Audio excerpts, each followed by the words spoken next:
चलिए, राजस्थान सरकार का बजट पेश हो चुका है और आज इस पर खास चर्चा के लिए हमारे साथ खुद राजस्थान के मुख्यमंत्री श्री अशोक गहलोत हैं हमारे साथ। गहलोत जी, सबसे पहले तो शुक्रिया आपका, क्योंकि आपकी तबीयत भी थोड़ी नासाज थी, उसके बाद भी आपने मुझे यहाँ बुलाया और एक पहला टीवी इंटरव्यू बजट के बाद आपने न्यूज़ 18 नेटवर्क को दिया। उसके लिए सबसे पहले आपको बहुत बहुत शुक्रिया, दिल से शुक्रिया। अच्छा लगा मुझे बात करके और बहुत मुझे भी अच्छा लग रहा है यहाँ पर आकर और इस लॉन में बैठकर आपके साथ बात करके। अच्छा, मैं आपका बजट स्पीच के कुछ अंश सुन रहा था और उसमें आपने जो शुरुआत की, कल काफ़ी आपका जॉली अंदाज था, काफ़ी खुशमिजाज अंदाज था कल आपका, और काफ़ी आप कविता शायरी इसका भी इस्तेमाल कर रहे थे। श्री कृष्ण की एक लाइन आपने यूज़ की कि कर्म अगर सच्चाई है तो कर्म कहाँ निष्फल होगा। वो मेरी काफ़ी फेवरेट लाइन है एक्चुअली। उसमें वो भी कहते हैं कि हर एक संकट का हल होगा, वो आज नहीं तो कल होगा। तो इसको आप बजट के हिसाब से किस तरीके से देख रहे हैं कि आप मानते हैं कि आपने एक सच्चा बजट, एक सच्चा कर्म किया है और उसका आपको फल मिलेगा? देखिए, बिल्कुल ठीक कहा। गांधी जी ने कहा था ट्रूथ इज गॉड और गॉड इज ट्रूथ। तो आप समझ सकते हो कि सत्य ईश्वर है, ईश्वर ही सत्य है। तो अगर सच्चा कर्म भी है तो निष्फल हो ही नहीं सकता, आज नहीं तो कल वो कामयाब होगा। भाव यही थे उसमें। इसको मैं इसलिए कह रहा हूँ, इसलिए भी पूछ रहा हूँ क्योंकि राजस्थान का एक रिकॉर्ड रहा है पिछले 20 सालों में कि सरकार बदल जाती है हर 5 साल में, और ऑब्वियसली अब इलेक्शंस किसी साल हैं। तो आपको लग रहा है कि इस बजट की वजह से वो क्रम चेंज हो पाएगा, या वहाँ पर आपको थोड़ा सा अभी डर है कि शायद वापस चाहे आप कितना भी अच्छा बजट पेश करें, सरकार चेंज हो जाती है?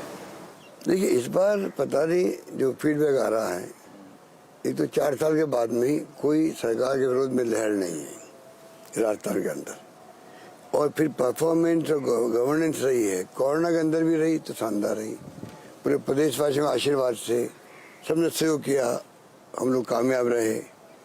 जिस प्रकार से मैनेजमेंट किया वो पूरे देश के अंदर चर्चा का विषय बन गया, बल्कि वीरवाड़ा मॉडल हमारा देश के बाहर दुनिया में चला गया। तो कहने का मतलब कि हमने जो फैसले किए आज तक, सरकार बनते ही हमने एमएसएमई के लिए फैसला किया, एक्ट बना दिया, वेलकम हो पूरे प्रदेश देश के अंदर भी। उन्हें कई छूट दी गई जो हमारे मीडियम क्लास के जो इंडस्ट्री लगाने वाले हैं उनको भी। तो कहने का मतलब है कि हमारा फोकस हमेशा स्कीमों में रहा, सोशल सिक्योरिटी पे रहा, शिक्षा पे रहा और हेल्थ पे रहा। बाकी पानी, बिजली, सड़कें तो है ही है, पर महंगाई की दौर बहुत भयंकर मार है देश के अंदर। बेरोजगारी में लोगों में आक्रोश है, नौजवानों के अंदर। हम 3.5 लाख नौकरियां दे रहे हैं सरकारी। अभी हमने इन्वेस्ट राजस्थान किया था, करीब 11 लाख MOU हुआ है। 49% MOU तो बहुत आगे एडवांस स्टेज पर आ गई।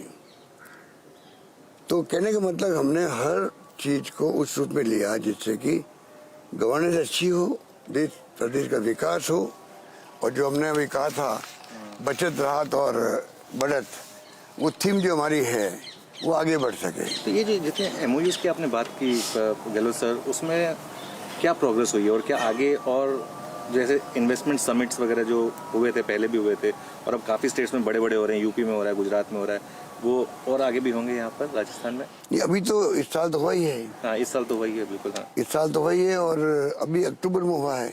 उसमें से कितना पैसा मैंने कहा ना, वो 11 लाख करोड़ के तो MOU हुए, 4000 समथिंग संख्या थी उनकी, उसमें 49% एडवांस स्टेज पे आ गए। ये बहुत बड़ी बात है और पहली बार हुआ ये। ओके, तो उससे आपके बजट में आपको काफ़ी फ्लेक्सिबिलिटी मिली होगी, फिर आपको, आपके पास काफ़ी पैसा। जब इन्वेस्टमेंट आएगा तो नेचुरल है कि उसका लाभ मिलेगा हम लोगों को। तो ये इस बजट की एक ऑब्वियसली, खैर हर ऑपोजिशन की बात बोलेगा, लेकिन इस बजट को लेकर खास तौर से कहा जा रहा है क्योंकि ये इलेक्शन ईयर है कि मुफ्त रेवड़ी वाला जो एक कॉन्सेप्ट आ गया है। प्रधानमंत्री जी ने भी कहा था कि इस कल्चर से हमको बचना चाहिए, और उन्होंने ये भी कहा था कि हमारे पड़ोसी देश को देखिए कहाँ इतने घाटे की वजह से पूरी अर्थव्यवस्था उनकी बर्बाद हो गई है, और हमें इससे बचना चाहिए।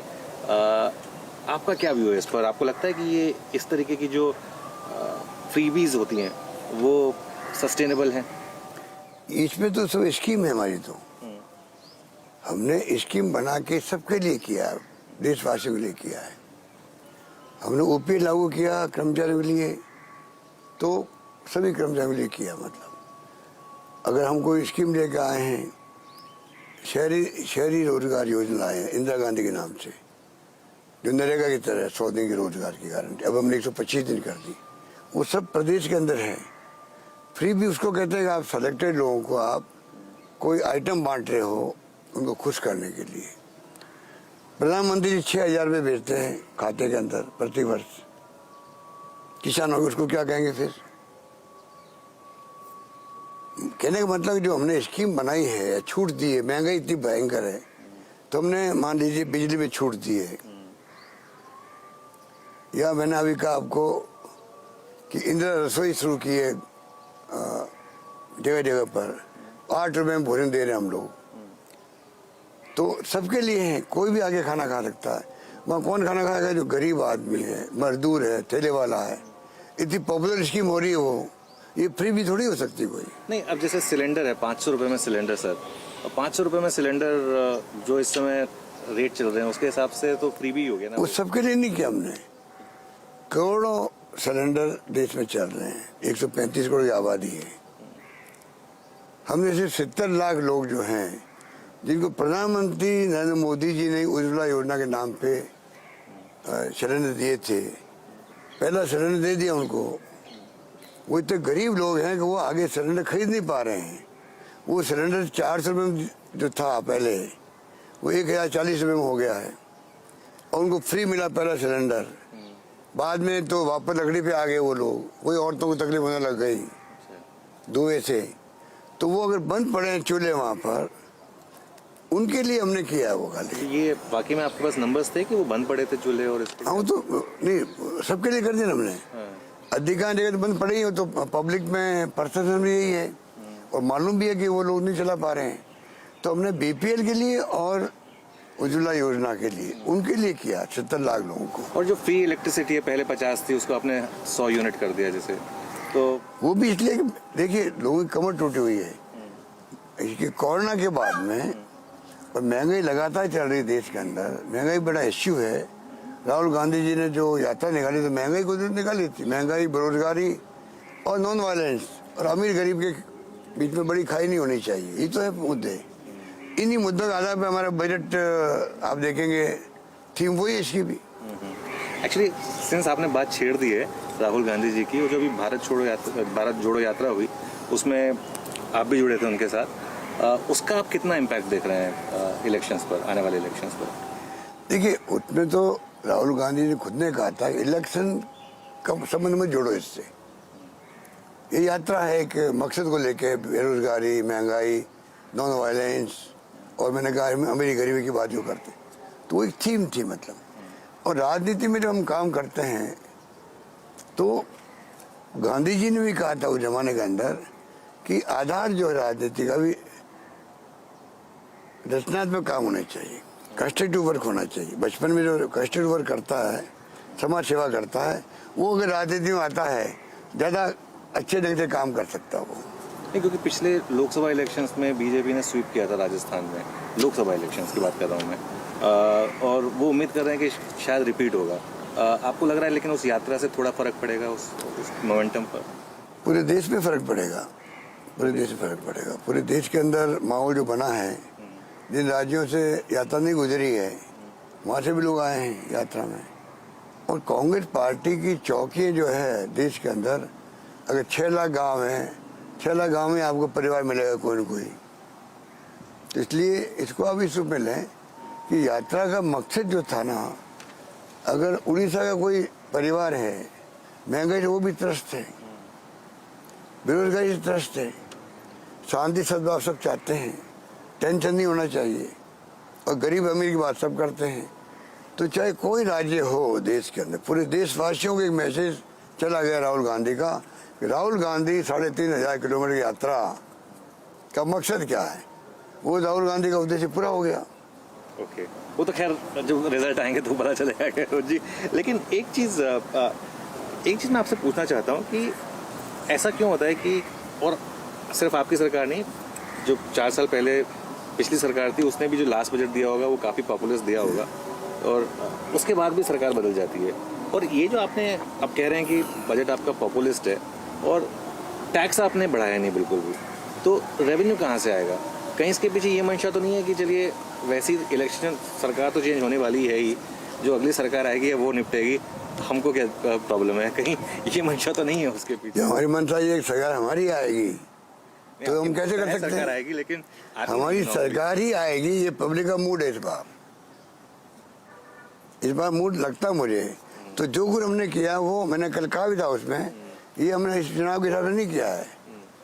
2000 उसके बाद में 28 का चुनाव भी आएगा, तो हमारा जो मेन उद्देश्य है वो ये कभी हो ही नहीं सकता है, ये होना भी नहीं चाहिए। किसी भी गवर्नमेंट का, नेता का ये उद्देश्य नहीं होना चाहिए कि हम तो चले जाएंगे, बाद में बर्बादी होती रहेगी। ये उद्देश्य तो अगर राजनीति में किसी का तो वो पाप करता है। बिल्कुल नहीं, वो मैं आपकी बात मान गया और ऑब्वियसली आपका एक कॉन्फिडेंस होगा, लेकिन एक ट्रैक रिकॉर्ड रहा है राजस्थान का। और अभी वसुंधरा जी ने भी कहा है कि ये पीपल्स बजट नहीं है, ये पॉलिटिकल बजट है। मैं उनकी स्टेटमेंट सुन रहा था। वो क्या बोलेंगे, और विपक्ष के बारे बोलने के लिए कोई कमेंट नहीं है। इतना शानदार बजट है, सोशल सिक्योरिटी का आधार बनाया हम लोगों ने, आप देख लीजिए एक के बाद एक। और साथ में शिक्षा में हमने जो कॉलेज की झड़ी लगाई है, जब पहली बार मैं सीएम बना तो 6 विश्वविद्यालय थे और 89 विश्वविद्यालय राजस्थान के अंदर है, अब तो और बढ़ जाएंगे। कॉलेजें जो 70 साल में खुली थी 250 थी, मैंने एक बजट के अंदर पिछली बार जो मैंने पेश किया उस सब मिला के 211 हमने खोल दी अभी तक। और उसके अंदर भी इस बार की अलग है, ये ऑपरेशनल है सर, ये स्टार्ट या चालू हो गई है। वो 211 खोल दी, जो 70 साल में खुली 250, 94 में गर्ल्स कॉलेज हैं। और नंबर 3, जहाँ 500 गर्ल्स पढ़ रही होगी स्कूल के अंदर, वहाँ कॉलेज बना दिया जाएगा, ये मेरी घोषणा है। मतलब शिक्षा में बहुत ज़्यादा जोर दे रहे हैं। और जो संस्थाएं ला रहे हैं हम लोग, यूनिवर्सिटी ला रहे हैं कि सभी क्षेत्रों में, वो आप अगर आप देखेंगे तो आपको लगेगा कि हम कोई कमी नहीं रख रहे हैं। हमारे यहाँ रिफाइनरी आ रही है, रिफाइनरी HPCL के साथ आ रही है, उससे जो पेट्रोकेमिकल कॉम्प्लेक्स बनेगा तो इंडस्ट्री का जो माहौल है वो बदल जाएगा पूरा ही। शिक्षा पे तो आपका काफी, मैं राजस्थान का काफी फोकस रहा है। कोटा तो हब बन चुका है अब वो इंजीनियरिंग कॉलेजेस हम तो सिविल एविएशन तक की यूनिवर्सिटी ला रहे हैं यहाँ पर। अमेठी में जो फुर्सतगंज में इंदिरा गांधी के नाम से जो है एविएशन इंडस्ट्री, वो जो एकेडमी, हम यहाँ पर सिविल एविएशन यूनिवर्सिटी बना रहे हैं राजस्थान के अंदर। एक के बाद एक आप देख, माइनिंग यूनिवर्सिटी बना रहे हैं हम लोग। कह जी, लेकिन आपकी सरकार की जो एक आलोचना हुई है वो ये हुई है कि आप जॉब्स नहीं क्रिएट कर पाए, और जो युवा है वो आपसे खासा नाराज है, क्योंकि एक कहते हैं कि ये सरकार जो है ये पेपर लीक वाली सरकार है, और बेरोजगार तो ये और रोजगार तो ये क्रिएट ही नहीं कर पाई। ये आपका क्रिटिसिज्म रहा है, और इसमें कई लोगों ने नंबर्स भी दिए हैं कि जो पेपर लीक हुए हैं और जो हुआ है उसको लेकर। देखिए, पेपर लीक तो हर राज्य में हुए, करीब 12, 13, 14 नाम तो मेरे पास राज्यों के, मैं बड़ा सबने बताया भी था मैंने। जहाँ तक राजस्थान की बात है, और पेपर लीक आर्मी में हुआ है, DRDO में हुआ है, राजस्थान हाईकोर्ट में हो गया 1 महीना पहले, कल हो गया उत्तराखंड में, वहाँ लाठीचार्ज हुआ बहुत भयंकर। 4 दिन पहले हो गया मध्य प्रदेश में, 10 दिन पहले हो गया गुजरात के अंदर, सब जगह हो रहे हैं। ये चिंता का विषय सबके लिए है। हमारी गवर्नमेंट ने कानून पास कर दिया असेंबली के उनके खिलाफ के अंदर, उनकी बिल्डिंग को ध्वस्त कर रहे हैं हम लोग। जो बच्चे बेईमानी में शामिल हैं उनको डिबार कर रहे हैं आगे एग्जाम लेने से, और जो लोगों ने पेपर आउट करवाया उनको जेल भेज रहे हैं। जेल पहले स्टेट राजस्थान जहाँ जेल भेजा लोगों को, तो ऐसा नहीं, हमने उसके कदम उठाए हैं। नंबर 2, जो लोग कहते हैं वो हो सकता है उनकी कोई सोच होगी, 3.5 लाख नौकरी हैं, 1,30,000 नौकरी लग चुकी है राजस्थान के अंदर, 1,25,000 के आसपास नौकरी लग रही है, इंटरव्यू हो रहे हैं, एग्जाम हो रहे हैं, सब कुछ हो रहे हैं उनके लिए। 1 लाख का मैंने और घोषणा कर रखी है, और कल बजट में मैंने कहा है रिक्त होते जाएंगे पद और नौकरी लगती जाएगी। इसका मतलब है करीब 3.5 लाख से ज़्यादा नौकरी हैं, 4 लाख भी हो सकती है, 4.5 भी हो सकती है। हिंदुस्तान में किसी राज्य में नहीं मिल रही होगी। पेपर लीक हुआ वो अनफॉर्चुनेट था, इसमें कोई दो राय नहीं, हुआ है, और हमने कार्रवाई की इन साथ के अंदर। तो आप मान रहे हैं कि आपने बेरोजगारी पर काम किया, क्योंकि एक और इलेक्शन का, क्योंकि हमने जो इन्वेस्ट राजस्थान किया था ना, उसमें हमारा एस्टिमेट है करीब 10 10 लाख लोग जो हैं धीरे धीरे उनको रोजगार मिलेगा रास्ते में, अगर वो सब इंडस्ट्री आती है तो।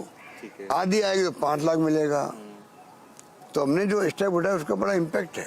उसका इम्पैक्ट है। एक और आपका जो इलेक्शन प्रॉमिस था, आपको याद होगा कि हर अनएम्प्लॉयड को 3,000 रुपये महीना दिए जाएंगे। उसको लेकर मुझे आज, क्योंकि मैं आपको इंटरव्यू करने आ रहा था, नहीं, कोई बात युवा मिले थे, उन्होंने कहा था आप सर से ये जरूर पूछेगा क्योंकि हमें तो मिला है। तो देखिए उसमें क्या हुआ, 3-4 लाख लोगों को मिल रहा है पैसा। हाँ ये बात जरूर है, हमने उनके इंटरेस्ट के अंदर बजाय कि मान लो कोई दुकानदार बन गया है, कोई दूसरा काम करने लग गया है, वो बेरोजगार तो नहीं है, पर क्योंकि नौकरी सरकारी नहीं है तो बेरोजगार हो गया। तो बजाय इसके कि जेन्युइन लोग कौन है उनको मिले, नंबर 1। नंबर 2 हुआ क्या है, लोग समझ नहीं पाए, हमने उनके इंटरेस्ट के अंदर, बेरोजगार के इंटरेस्ट के अंदर हमने क्या किया, उनको इंटर्नशिप भी जोड़ दिया कि वो कम से कम 4 घंटे काम कर लेंगे कहीं पर, कुछ सीख जाएंगे, अलग अलग विभागों के अंदर काम कर लेंगे वो 4 घंटे सिर्फ, उनको 4,500 मिलेगा मान लो, पर साथ में वो कुछ सीख जाएंगे तो आगे उनको नौकरी पक्की मिलने में आसानी हो जाएगी। इसलिए इंटर्नशिप जोड़ दिया। उसी कुछ लोग आलोचना करने लग गए, हमारा उद्देश्य अच्छा था, उसी उद्देश्य हम आगे चलना चाहते हैं। एक सर जो मतलब अब कहा जाता है कि फ्रीबीज, मैं फ्रीबीज वर्ड बाबा यूज़ कर रहा हूँ क्योंकि आप उसे सहमत नहीं है, हालांकि क्योंकि वो उस पर काफ़ी पैसा खर्च होता है, और उस पैसे को अगर आप किसी बुनियादी ढांचे के जैसे इंडस्ट्रीज पर खर्च करें या टूरिज्म पर खर्च करें, राजस्थान एक टूरिज्म का हब है इंडिया में, अगर उस पर खर्च करें तो क्या वो बेहतर नहीं होगा बुनियादी तौर पर, in terms of generating more jobs, in terms of थोड़ा सा इकोनॉमी को भी और ऊपर लेके? अगर आप हमारे पूरी स्टडी करेंगे बजट की, तो आप भी जो आप क्वेश्चन कर रहे हैं ना, वो आप क्वेश्चन नहीं करेंगे। अगर आप स्टडी कर लेंगे पूरे बजट की, आप सोचिएगा, मैं 85 में केंद्रीय मंत्री था, राज्य मंत्री था मैं, attach to prime minister Rajiv Gandhi के साथ में, उसके पहले मैं इंदिरा के साथ में मंत्री, पोर्टफोलियो मेरा वही था, सिविल टूरिज्म। तब से मैं मांग कर रहा हूँ कि टूरिज्म को इंडस्ट्री का दर्जा मिलना चाहिए, तब से मांग कर रहा हूँ। मेरे हाथों से लिखा था अभी, मैंने अभी कर दिया, इस बार टूरिज्म को इंडस्ट्री का दर्जा दे दिया मैंने। अब टूरिज्म इंडस्ट्री वालों को पूछिएगा, टूर ऑपरेटर को, ट्रेवल एजेंट को, आपको इतना अच्छा लगेगा, आप कल्पना नहीं कर सकते हो। होटलियर्स को, अभी कल मैंने ग्रामीण टूरिज्म के लिए और घोषणाएं करी है, कल परसों ग्राम में जाके कोई रिजॉर्ट लगाया गया तो क्या इंडस्ट्री की तरह जमीन का कन्वर्जन सब कुछ को मिलेगा। इतना क्रांतिकारी फैसला हुआ हमारे टूरिज्म को इंडस्ट्री का दर्जा देने का, उसको लोग वेलकम कर रहे हैं, बहुत शानदार। मैं खुद वेलकम कर रहा हूँ, मैं तो कह रहा हूँ राजस्थान में टूरिज्म के डेटा पढ़ रहा था। नहीं, मैं ये कह रहा हूँ ऐसे ऐसे फैसले हमने किए हैं उसके अंदर। अगर सड़कें बनाने का जो हमारा एम है, 1 लाख किलोमीटर सड़कें बन रही है, 50,000 तो किलोमीटर बन चुकी है राजस्थान के अंदर। अगर हाँ इंफ्रास्ट्रक्चर हम कॉम्प्रोमाइज करते, खाली चुनाव जीतने के नाम पर, फ्री भी बांटने के नाम पर, तो आरोप लग सकते थे। मैंने कोई कॉम्प्रोमाइज नहीं किया। तो पैसा कहाँ से आ रहा है सर, क्योंकि आपने टैक्स भी नहीं रेज किया? पैसा जादू से आ रहा है। पूछ रहा हूँ, आई एम मैजिशियन। अगर आपका वित्तीय प्रबंधन शानदार है, अगर आपको टैक्स का लीकेज नहीं है, तो आप सब कुछ कर सकते हो। ओके। हमारे यहाँ तेल निकल गया है, कंट्री का 20% तेल रास्ता में निकलता है, बिल्कुल, बाड़मेर के अंदर, उससे हमारा रेवेन्यू और बढ़ गई। रिफाइनरी आ रही है, वो तो एक अलग मुद्दा है, जो कि लंबी कहानी, उसकी बंद कर दिया, वापस में शुरू करवाया जवाब दे करके, लंबी कहानी है। तो पेट्रोकेमिकल जो साथ में लगेगा तो लाखों हजारों बच्चों को लाभ मिलेगा, कई इंडस्ट्री लगेगी ये आपके प्लास्टिक आधारित। तो कहने का मतलब हमारी मैनेजमेंट बहुत शानदार है, वित्तीय प्रबंधन। कौन बेवकूफ होगा, पैसा नहीं है आपके बारे में, और बांट बांट चुनाव जीते जाओ आप। अरे चुनाव जीते रहते क्या? और एक बता दीजिए, इस देश में फ्री भी बांट के कौन जीता चुनाव? मैं दूसरा क्वेश्चन करता हूँ। कह रहे हैं ना, जैसे दिल्ली मॉडल की बात कर, कोई नहीं फर्क पड़ता। कह रहे हैं कि कहीं आप भी वो आम आदमी पार्टी वाला मॉडल तो नहीं जा रहे हैं? उसमें हमारा राजनीति का फर्क है। वो तो जो उनकी जो तरीका, मोदी जी की तरह का तरीका उनका भी है, केजरीवाल जी का, उनका काम चल रहा है। बाकी मॉडल ना गुजरात का था ना दिल्ली का मॉडल है। अगर मॉडल देखना होगा हिंदुस्तान में, तो राजस्थान का मॉडल देखो फिर आप। ओके। इतना मैं दावे के साथ कह सकता हूँ, कुछ सोच के कह रहा हूँ। अच्छा, क्या थोड़ा एक फर्क बता दीजिए दोनों मॉडल्स में? नहीं, हर मॉडल में देखिए ना आप, मैंने बताया कॉलेजेस का कि कॉलेज खोलते क्या, जाल बिछ गया कॉलेजेस का, विश्वविद्यालयों का। और 90 विश्वविद्यालय बन गए जो कि 6 थे यहाँ पर। प्राइवेट सेक्टर को मैंने अलाउ कर दिया। मेडिकल कॉलेज आ रही है यहाँ पर, नर्सिंग कॉलेज हर जिले में आ रही है, मेडिकल कॉलेज हर जिले में 33 जिले में आ रहे हैं, हर जिले में मेडिकल कॉलेज आ रही है। 3 जिले में नहीं थी, कल मैंने अनाउंसमेंट कर दिया उसका। हर मेडिकल में, कॉलेज शिक्षा में, सड़कों के अंदर, हर क्षेत्र में हमने कोई कमी नहीं रखी है। बिजली के हमारे सोलर में हम लोग कंट्री नंबर 1 है। रिन्यूएबल एनर्जी के अंदर नंबर 1 है राजस्थान। बिल्कुल, मैं पढ़ रहा था, मैंने पूरा थोड़ी रिसर्च की थी कि पावर में राजस्थान नंबर 1 है इसमें, पावर प्रोडक्शन में, कोल शॉर्टेज के बावजूद। कोल शॉर्टेज के बावजूद थर्मल में हम नहीं होंगे नंबर 1 में, दवा नहीं कर सकता, पर रिन्यूएबल एनर्जी में नंबर 1 है। तो रिन्यूएबल तो फ्यूचर है, आगे जाके फ्यूचर है। तो ये मैं कह रहा हूँ आपको, हमारे यहाँ कोई कमी नहीं। और पॉलिसी हमारी है इंडस्ट्री की, अगर आप उसको स्टडी कर ले तो आपको बड़ा अच्छा लगेगा, क्योंकि आपके चैनल्स के अंदर मैं समझता हूँ इकोनॉमिक्स भी आती है। बिल्कुल, मैं तो आप देखिएगा हमारी जो योजना है, पॉलिसीज है, wind policy, solar policy, industry policy और रिफ्स, राजस्थान इंडस्ट्रियल जो प्रमोशन की जो स्कीम्स हमारी है, 3 में, 7 में, 4-5 में आई है, मतलब 22 तक आ गई। अब आप उसको देखिएगा, उस पैकेज को, कस्टमर पैकेज अलग देते हैं हम लोग। आज अगर 10-11 लाख करोड़ के MOU साइन हुए हैं, तो ऐसे तो नहीं हुए ना। कोई माहौल देखा होगा यहाँ पर, अनरेस्ट नहीं यहाँ पर लेबर के अंदर, लॉ एंड ऑर्डर स्थिति अच्छी है, तभी तो उन्होंने किया होगा।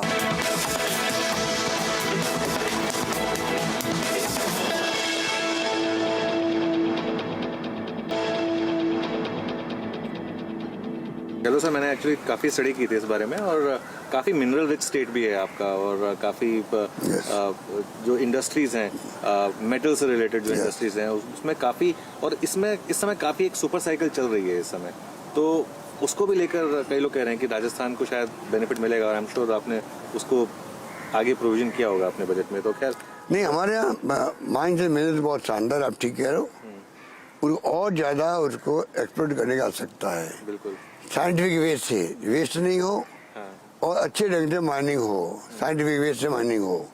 हमारे आपको आश्चर्य होगा, पोटाश जो है हिंदुस्तान में कहीं नहीं, सिर्फ राजस्थान के अंदर है। अनफॉर्चुनेटली हम कामयाब नहीं हो पाए अभी तक कोई उसको एक्सकेवेशन करने के लिए, क्योंकि उसमें अरबों रुपए लगते हैं। 1-2 ऑपरेटर आए भी थे, फिर वापस चले गए, कुछ गलती उनकी हुई, कुछ गलती हमारी हुई होगी, फिर वो कोर्ट केस हो गए। पर पोटाश निकलना राजस्थान में बहुत बड़ी बात है। जब निकलेगा तो कितना फॉरेन एक्सचेंज बचेगा राजस्थान का, देश का फॉरेन। तो इस पर क्या स्टेप लेने चाहिए फिर? नहीं, हम कोशिश कर रहे हैं, कोई ना कोई ले रहा है। तो अच्छा, एक इसमें कहीं ये कुछ रेड टेपिज्म का इशू तो नहीं है कि उसकी वजह से लोग नहीं आ रहे हैं? देखो, थोड़ा बहुत तो सब जगह होता है।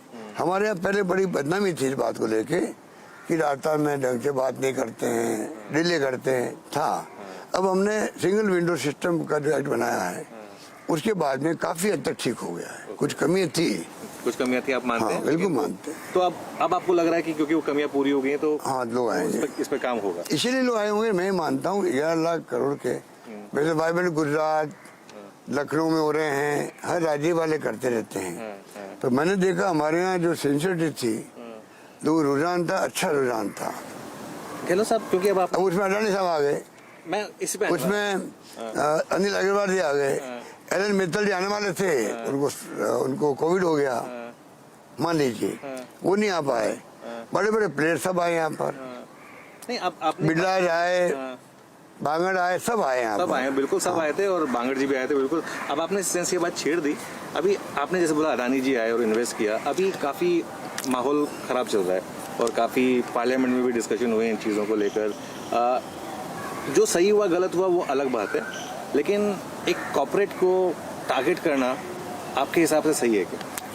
देखिए, मैं तो ये मानता हूँ कि हमारे यहाँ जब आए थे तो उसके अंदर जो है, जिस रूप में यहाँ पर उन्होंने 60,000 करोड़ रुपए के इन्वेस्टमेंट की MOU किया, मान लीजिए सोलर में किया या और कहीं किया, मेन तो सोलर में किया। अडानी जी का जो है बीजेपी राज से हमारे यहाँ पर जो कोल ब्लॉक मिले थे राजस्थान गवर्नमेंट को, उनके साथ में जेवी बनाई हुई है, जॉइंट वेंचर बनाया हुआ है, राजस्थान गवर्नमेंट और अडानी जी बनाए हुए हैं, वसुंधरा जी के वक्त बनाया हुआ है। वही आगे चलता रहा, चाहे कांग्रेस राज हो चाहे बीजेपी राज हो, ठीक है। वही कोयला जो एक्सकेवेट करते हैं, निकालते हैं, वही प्लेयर है, ऑपरेटर वही है, अडानी ग्रुप है। तो हमारी डिपेंडेंसी जो है कोयले पे उनके ऊपर है, ठीक है। तो वो भी एक यहाँ पर संबंध जुड़ा हुआ था उनसे। पावर प्लांट लगाया यहाँ पर, बीजेपी राज में लगाया था, वो भी उनके वक्त लगा हुआ है। और जब वो आए यहाँ पर और 60,000 करोड़ का मान लीजिए उन्होंने इन्वेस्टमेंट की बात करी, बल्कि उन्होंने कहा 3 मेडिकल कॉलेज में बनाऊंगा जो आपके यहाँ नहीं है। हालांकि मैंने कल बजट में घोषणा कर दी है कि हम खुद बनाएंगे, वो अलग बात है, पर उन्होंने ऑफर दी थी यहाँ पर। इस प्रकार से जब आए तो पूरे देश के अंदर फोटो अशोक गहलोत और गौतम अडानी। मुझे अच्छा लगा राहुल गांधी जी ने बहुत अच्छा जवाब दिया, क्योंकि वो अडानी अंबानी को काफ़ी उन्होंने हिट किया है और उनका भावना कोई दुश्मनी वाली नहीं है, जहाँ तक मैं समझता हूँ। दुश्मनी जिंदगी में वो किसी से रखते ही नहीं है। वो इतने अच्छे इंसान हैं, उनको पहचान नहीं पाए जो सोशल मीडिया में षड्यंत्र हुआ उनके खिलाफ में। वो अब तो डूब गया है, क्योंकि उनके मुंह पे ताले लग गए हैं। वो षड्यंत्रकारी जो भी थे वो एक्सपोज हो गए कि ये आदमी देश के लिए, देशवासियों के लिए जो सोचता है, और तो और इंटेलेक्चुअल है, सभी चीज़ों का ज्ञान है इनको। नहीं, लेकिन बात फिर वही आ गई ना कि अडानी जी ने इन्वेस्ट हर स्टेट में किया, ऐसा हाँ, तो मैं बताऊँ, उसी बात आ रहा हूँ मैं। उन्होंने कहा उस वक्त में जब आलोचना होने लगी, साहब आप तो यहाँ नाम लेते हो और वहाँ सीएम और वो तो साथ में वहाँ बैठे हुए हैं। तो उन्होंने कहा कि कोई भी इन्वेस्टमेंट करना जाएगा किसी राज्य के अंदर और वहाँ रोजगार मिलेगा लोगों को, तो कोई भी राज्य सरकार मना कैसे करेगी उसको। एक लाइन से बात आ जाती है, ये बात है। ये मेरा मानना है। नहीं तो फिर दोनों चीज़ें नहीं हो सकती ना सर। एक तो मतलब सर अगर वो बीजेपी स्टेट्स में जाएं तो ठीक है, और कांग्रेस स्टेट्स में आए, वो जॉब्स तो हर जगह क्रिएट कर रहे हैं ना, फिर सिर्फ राजस्थान में तो नहीं कर रहे, बाकी जगह भी कर रहे हैं। फिर इस तरह से आपको लग रहा है कि थोड़ा सा जो एक कॉर्पोरेट टारगेटिंग हो रही है शायद थोड़ी सी गलत हो रही है। देखो, जहाँ मैं समझ पाया हूँ, राहुल गांधी जी के अभियान के अंदर 2 नाम आए, इसमें कोई दो राय नहीं। तो कभी कभी उन्होंने लिया भी है, 5-6 भी लिया, 4-5 भी लिया है। वो इतने भले इंसान हैं, उनकी मंशा अलग है कि भाई कोई भी गवर्नमेंट के अंदर सरकार है, वो उनको अमीर और गरीब के बीच खाई ज़्यादा बढ़नी नहीं चाहिए। कल मैंने हाउस में जो एक, अभी तो मुझे श्लोक याद नहीं है, एक मैंने श्लोक पढ़ा है, उसको आप देखेंगे तो आप वो भावना आ जाएगी। खोल दे पंख मेरे, वो वाली नहीं, वो दूसरा आपको अभी बात बता दूंगा मैं आपको इंटरव्यू के बाद में, कि आप वो तो छपा हुआ है, ठीक है। उसमें सब भावना आ जाएगी कि मानवता है ना, मानव जो है, मानव सबके लिए आया है, ना हिंदू, ना मुस्लिम, ना सिख, ना ईसाई, ना पारसी, ना जैन। मानव तभी शांत रहेगा और संतोष व्यक्त करेगा तब सबको जो है, किसी को बहुत ज़्यादा नहीं मिले एक्स्ट्राऑर्डिनरी और किसी को बिल्कुल नहीं मिले, तब रहेंगे मानव जो है वो इस धरती पर शांति से रह सकेगा। ये एक श्लोक है जो मैंने कल पढ़ा था वहाँ पर। समय के साथ साथ जो अनुभव बताता है कि अब अभी जैसे अडानी साहब का जो अडानी जी का जो मुद्दा आया है, उसके अंदर आप देखिए कि पूरा देश हिल गया है, सब शेयर मार्केट नीचे चले गए हैं, LIC हो, SBI हो, सब पे चले गए भाई। ये पैसा जो NPS का है, ये पैसा उस मार्केट में लग रहा है, शेयर मार्केट में, म्यूचुअल फंड में लग रहा है। तो क्या कभी धड़ाम से गिर गए शेयर, तो सरकार के बारे कोई योजना बताई कभी किसी ने कि इनको गारंटी हम देते हैं? उतार चढ़ाव तो स्टॉक मार्केट में चलता रहता है, लेकिन इंडिया की स्टॉक मार्केट काफी वाइब्रेंट रही है वैसे। आप ठीक कह रहे हो, परंतु रिस्क कैसे ले सकता कोई? अगर कर्मचारी 35 साल सर्विस करता है, आप हम भी कई काम करते हैं, मान लो अगर इनसिक्योर लाइफ रहे आदमी जिंदगी भर 35 साल तक, बुढ़ापे में जाएंगे तो पता नहीं क्या होगा, ठीक है। तो वो आदमी क्या तो काम करेगा कमिटमेंट के साथ में। वो करप्शन भी कर सकता है कि मैं मेरी सिक्योर करूँ लाइफ को। आज मैं एक बात आपसे पूछना चाहूँगा, 60-70 साल तक ओपीएस रहा देश के अंदर, और देश आज यहाँ पहुंचा है। देश कहाँ से कहाँ पहुंचा है, यहाँ सुई नहीं बनती थी, आज क्या नहीं हो रहा है। आलोचना करना अलग बात है कि कुछ नहीं किया कांग्रेस ने और सब कुछ मोदी जी कर रहे हैं, अलग बात है कहना, परंतु आज देश जहाँ से शुरू हुआ आज यहाँ तक पहुंचा है। ओपीएस लागू था। जब आज तक वित्तीय प्रबंधन हो गया, सब कुछ मिल गया, सिक्योर रही इनकी लाइफ, आज हम भेदभाव कर रहे हैं। आर्मी को दे रहे हो आप ओपीएस, बीएसएफ को दे रहे हो आप एनपीएस, पैरामिलिट्री फोर्सेज को दे रहे हो एनपीएस दे रहे हो। अभी हाईकोर्ट दिल्ली ने कहा है नहीं आप ऐसा नहीं कर सकते हो, देना पड़ेगा आपको, उनको देना पड़ेगा। रेलवे को आपने अभी कुछ रेलवे वाले भी हलचल करने लग गए। तो मैं ये पूछना चाहता हूँ कि ये जो मैनेजमेंट की बात है, ह्यूमन राइट कमीशन खिलाफ इसके नंबर 1 कुछ सोच के कहा होगा। शेन एजी उसने कहा 15-17 साल हो गए अभी तो कुछ बनाया नहीं उन्होंने, नियम कायदे क्या क्या नहीं पता नहीं क्या होगा, वो चिंता व्यक्त कर रहा था। और जुडिशरी कमीशन ऑफ इंडिया वो कह रहा हम जुडिशरी में लागू नहीं करेंगे, इसका मतलब हाईकोर्ट जजेस के उनके लागू किसी का नहीं होगा। तो ये भेदभाव चलेगा क्या देश के अंदर? तो हमने सोच समझ के किया। और वित्तीय प्रबंधन जहाँ तक सवाल है, बगैर भारत सरकार की परमिशन के हम 100 करोड़ रुपये भी उधार नहीं ले सकते हैं। FRPM एक्ट जो है 2005 का, उसे गवर्न होते हैं फिजिकल पैरामीटर क्या है, रेवेन्यू पैरामीटर क्या है, उसके अंदर भारत सरकार कहती है आप 10,000 करोड़ लोन ले सकते हो साल भर के अंदर, वो ले सकते हैं। आप जानते हैं इन बातों को। 100 करोड़ रुपये एक्स्ट्रा नहीं ले सकते हम लोग। तो पूरा भारत सरकार मैनेजमेंट करती है, उसके हिसाब में चलते हैं। तो हमने तो सोच विचार के किया, उसकी बहुत पॉपुलर हो रही है। भारत सरकार को कुछ करना पड़ेगा।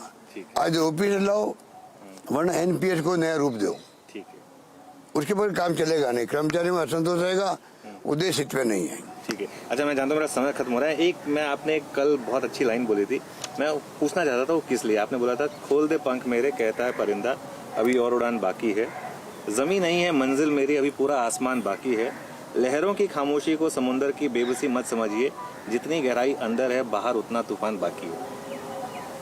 तो मैं आपसे ये पूछना चाह रहा था गहलोत जी, इसका मतलब ये है कि आप ये कह रहे हैं आप चुनाव आने वाले हैं, आपका कोई रिटायर होने का कोई इरादा नहीं है, आप अभी भी एक्टिव पॉलिटिक्स में और इस इलेक्शन को लीड करने वाले हैं? देखो लीड करने वाले क्या, जो मुख्यमंत्री होता है वो तो होता ही है, पीसी प्रेसिडेंट भी होता है, हमारे हाईकमांड के लोग भी होते हैं, सब मिलकर कैंपेन हम लोग करते हैं। परंतु जहाँ तक मेरा मकसद, ये जो आपकी भावना है, वो भावना वही है कि रिटायरमेंट तो मैं अंतिम सांस तक नहीं होगा। मैं बचपन से ही, मैं 50 साल हो गए मुझे राजनीति करते हुए, मैं 20 साल में आ गया राजनीति के अंदर, एनएसयू के अंदर आ गया था मैं। वो दिन आज दिन पीछे मुड़ के नहीं देखा मैंने। और हाईकमान ने जो है, चाहे इंदिरा गांधी जी थी, चाहे राजीव गांधी जी थे, और चाहे सोनिया गांधी आई, सोनिया गांधी जी ने मुझे विश्वास करके मुख्यमंत्री बनाया, को सोच के बनाया होगा। 3 बार मुख्यमंत्री में बना हूँ, तो सोनिया गांधी जी ने पहचान की मेरी, तो कुछ सोच के की होगी। और राहुल गांधी जी ने भी जब लास्ट में मुख्यमंत्री बना, तो चाहे सोनिया जी थी, चाहे प्रियंका जी थी, चाहे राहुल जी थे, चाहे हमारे हाईकमान थी, सब लोगों ने मिलकर तय किया मेरा नाम, कुछ सोच के किया वो 3rd टाइम नहीं। और ये तो मैं ये कह रहा हूँ कि अगर मान लो मुझे चांस मिला इतना जिंदगी का, अब मेरी कांग्रेस जिसने मुझे सब कुछ पहचान दी है, कई लोग हमारे थोड़ा राइट लेफ्ट होते हैं, मैं उनको ही कहता हूँ कि अगर आज कांग्रेस हमारे साथ नहीं हो, नाम जुड़ा हुआ, इस देश में हमें कौन पूछे। कांग्रेस ने, इस फैमिली ने हमें सब कुछ विश्वास किया है, हमें अवसर दिया काम करने का, हमारा फर्ज बनता है अंतिम सांस तक, जब तक हाथ पैर चले आपके, तब तक आप इस पार्टी देश की सेवा में लगे रहो। नहीं, बिल्कुल मैं इसी पर आ रहा था, क्योंकि तो क्या ये जो इलेक्शन है, ये फिर जिस तरह से कर्नाटक में जॉइंट लीडरशिप में लड़ा जा रहा है, उसी तरीके से लड़ा जाएगा या एक फर्मली आपकी लीडरशिप में लड़ा जाएगा? क्योंकि थोड़े से इनडिफरेंसेस रहे हैं, अब मैं नाम नहीं लेना चाहता, लेकिन आप समझ गए होंगे मैं इनकी बात कर रहा हूँ। तो देखिए, मेरा तो अपने काम का तरीका ये है, जो काम मुझे दिया गया है उसमें मन लगा के करते जाओ, और मैं बहुत दिल लगा के काम करता हूँ। मुझे खुशी होगी, आप इंटरव्यू की बात छोड़ दीजिए, वैसे भी आप हमारे बजट इस बार का, पिछली बार का आप थोड़ी स्टडी करवाएंगे अपने ऑफिस में, आपको अच्छा लगेगा। कई राज्य सरकार हमें पूछ रही है, आज फोन आया हरियाणा गवर्नमेंट के एशियस फाइनेंस का, क्योंकि वहाँ के मुख्यमंत्री ने कह दिया ये तो लागू ही नहीं हुआ है, तो मैंने उनको वापस पत्र लिखा और उसको डाल दिया मैंने मेरे ट्विटर अकाउंट पे डाल दिया। तो वहाँ से आज क्वेरी आई है, कर्नाटक वाले आके गए हैं, कई राज्य वाले आके पूछ रहे हैं यहाँ पे हमें, और हमारी स्कीमों हमारे मैनिफेस्टो जो बन रहे हैं कांग्रेस के, चाहे हिमाचल के बनो चाहे कर्नाटक बनो, सब हमारी स्कीमों को उसके अंदर डाल रहे हैं। गुजरात के अंदर भी हमने मैनिफेस्टो जारी किया, हार के चुनाव अलग बात है। तो हमारी स्कीमें बहुत शानदार स्कीम है और बहुत वेलफेयर की स्कीम है। बिल्कुल नहीं गहलोत जी, अब मैं यहाँ पर आया हूँ इतनी दूर से, तो आपसे एक सवाल जो मैं पूछना चाहता था मैं पूछूंगा। जब कांग्रेस के इलेक्शन, कांग्रेस हेड के इलेक्शंस की बात हुई थी, उस समय आपका नाम सबसे ऊपर था और एक पूरा समाज ये मान चुका था कि गहलोत जी अगले कांग्रेस हेड होंगे। ऐसा क्या हो गया फिर कि आप अड़ गए कि नहीं मैं नहीं बनूंगा कांग्रेस हेड? ऐसा क्या हो गया? वो एक चैप्टर क्लोज हो गया, समझ लो आप। तो वो चैप्टर क्लोज हो गया? चैप्टर क्लोज हो गया क्योंकि मुझे बनने में गर्व महसूस होता है, तब मैं कह सकता हूँ। आपकी क्वेश्चन का जवाब मैं सिर्फ कमेंट कर सकता हूँ। मुख्यमंत्री से कई गुना पद बड़ा हमारा कांग्रेस प्रेसिडेंट का पद है, कई गुना बड़ा, और वो एक जिंदगी में बहुत बड़े गर्व की बात होती है। पर जो कुछ होना है वो सब फिक्स होता है, इसलिए जो कुछ हुआ हो गया। चलिए, तो गहलोत जी बहुत बहुत शुक्रिया। और आप मानते हैं कि इस बार जो इलेक्शंस होंगे इसमें जो पिछले 4 बार से क्रम चला आ रहा है सरकार, बिल्कुल इस बार सरकार हमारी बनेगी। ये जनता का मूड मुझे लगता है, बाकी जनता माई बाप है, वो तय करेगी कौन मुख्यमंत्री बने, कौन वो बने, सरकार किस पार्टी की बने। पर पता नहीं, मुझे इस बार लगता है कि जनता मेरा साथ देगी। जनता आपका साथ देगी। गहलोत जी बहुत बहुत शुक्रिया और मुझे इतना समय दिया आपने उसके लिए बहुत अच्छा, very good, thank you. Thank you so much. मिलेंगे।